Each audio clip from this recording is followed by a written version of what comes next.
Hello, welcome back to my YouTube channel. I hope that you've all had a really wonderful New Year's. I come to you in 2021 me.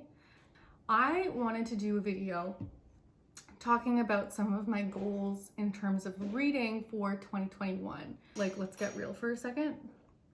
I find that I really kind of fall into this kind of pressure mode when it comes to reading. Like, I see what everyone else is reading and I feel the need to read those books. So I do find that I get into this like intimidation or peer pressure when it comes to books, especially on YouTube, where everyone's talking about a specific book and I feel this need to read it, and then I read it and I'm like, oh, this is not for me, and then I feel guilty about not liking it, and it's this whole thing. It's fine, I'm good. It's not that big of a deal. This is what happened to me at the end of 2020, which is why I was not posting, but I was reading Real Life by Brandon Taylor. I respect the author. I understand like the journey that he went through and all of that stuff. This was a pill. Writing is good, but it's so long-winded, it's so wordy. This was like every single fucking moment in this book had to be like scrutinized under a microscope. This is like a product of like MFA literature, where it's like you need to make everything this like craftful sentence that like brings light to something. Wallace is an annoying character. That's all I have to say about this book. That's my review for this book. This was not for me. And that is actually not what I'm supposed to talk about in this video. Some of the books that I own that I want to read in 2021, starting with what I'm currently reading, Uncanny Valley, a memoir by Anna Wiener. So this is my first like official read of 2021, and I'm stoked about it because I'm liking it. It's one of those books that's like kind of pulling me back into reading, and it's so easy to read, and like, yeah, I'm just kind of flying through it. I'm almost done. So I think it's putting me on like a good trajectory for 2021, so I'm happy about that. And I think if you need like a pick-me-up / something to like kind of take you out of a reading slump, I think this is a good option because it's very, very readable, and it's about like this woman who is in the tech industry in Silicon Valley, and if you're at all interested in that topic, which I am, it's a good one. I'm going to divide this video into books that I feel I should read in 2021 and books that I'm like mildly interested in reading. So I'm gonna start with like the lesser interesting of the two. Two thrillers that I own that I have not read, mostly because they're trash. The Secretary by Renee Knight. Like, I started this and it gives me vibes of like every single other thriller book. This will be a read where like, I don't know, if I just feel like I want something like strictly entertaining. Why did I get this? I don't know. An Anonymous Girl by, I guess it's by two people. Wow. I don't know why I got this book. So there's that. Another book that I purchased at a bookstore like for no good reason, Three Things About Elsie.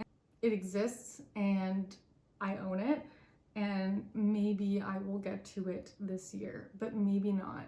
Next two books are books that like peripherally I want to read, but I also feel like there's so many other books I would want to read before them. So I don't know if I'm actually going to get to them this year, but I have this like mild intention. That is The Break by Katharina Vermette. I think it's like an Indigenous writer. So that is something that genuinely intrigues me, and I do enjoy those narratives. Like Joseph Boyden, Richard Wagamese, like I enjoy those stories a lot.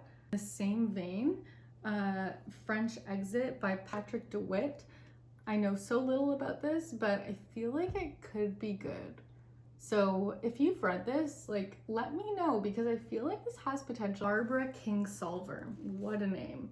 Unsheltered. So I have heard like so little about this author, but then I'll like see her peppered around kind of, and I hear she's like very political, and I don't know, this book, like, again, it's one of those books that I own where I'm like, I'm not sure. Like, what is not yours is not yours. That's a fact. Human Acts by Han Kang.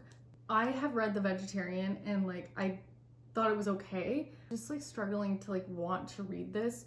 You know, sometimes when you struggle to want to read a book, like you feel like you should read a book, but you struggle to want to read it. That's how I feel. Those are my sentiments towards this one. So some books that I actually want to read this year, there's no reason that I haven't read them except for sheer laziness. 100 Years of Solitude. Magical realism, I hear it's intergenerational. It's like, just, it's a daunting book that like sits on my shelf, and I'm like, I know that I need to read it, but it like scares me and I don't know why. So if I am wrong, let me know, because I think I should read this, and I want this year to be the year that I read this book. Rebecca by Daphne du Maurier. Again, like, no real reason why I shouldn't have read this by now. I should read it. Cold Blood by Truman Capote. I really enjoy true crime when it comes to like audiobooks and like documentary series, but in terms of books, I don't know. Like, Truman Capote is in Cold Blood. Like, it's another one of those books where I'm like, I feel like I need to read it, because if I'm gonna call myself a reader, I should read it. I feel like these are all books that I kind of have this guilt about not having read, which may sound silly, but it's real. It's a very real feelings. In terms of like final classic, I'm gonna mention that I have not read, which I should read, but I don't know why I have no desire to read this, is Brave New World by Aldous Huxley. Like, I just don't have a desire. Doesn't exist inside of me as long as I'm aware. Like, the desire to read this book does not exist for me. Another book that I feel, you know, I should read, but I don't feel excited about reading is Little Fires Everywhere by Celeste Ng. I read her book, Everything I Never Told You, and flew through it, loved it, was very happy to have read it. I tried this book, and like, I just find myself getting bored. So I would like to give this a last chance, because like, I feel like it deserves it. And I feel like the reason it deserves it is because I enjoyed her first novel so much. So I will give this another shot in 2021.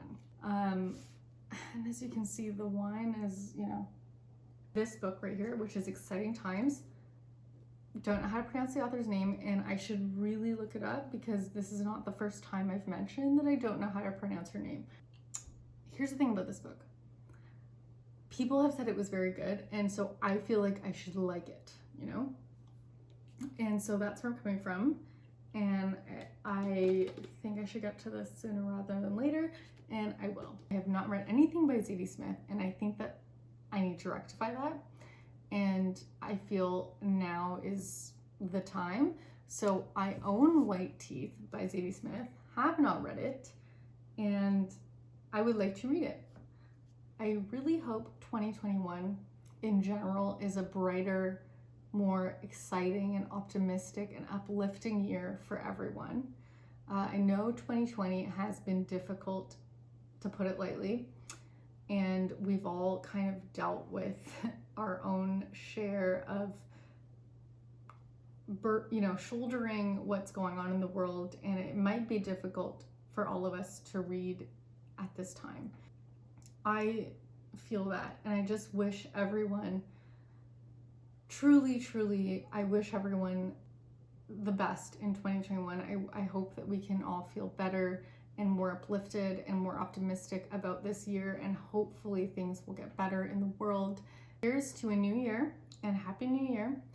And let's hope that the world is a brighter place, and that we can all feel more comfortable enjoying what the new year has to come.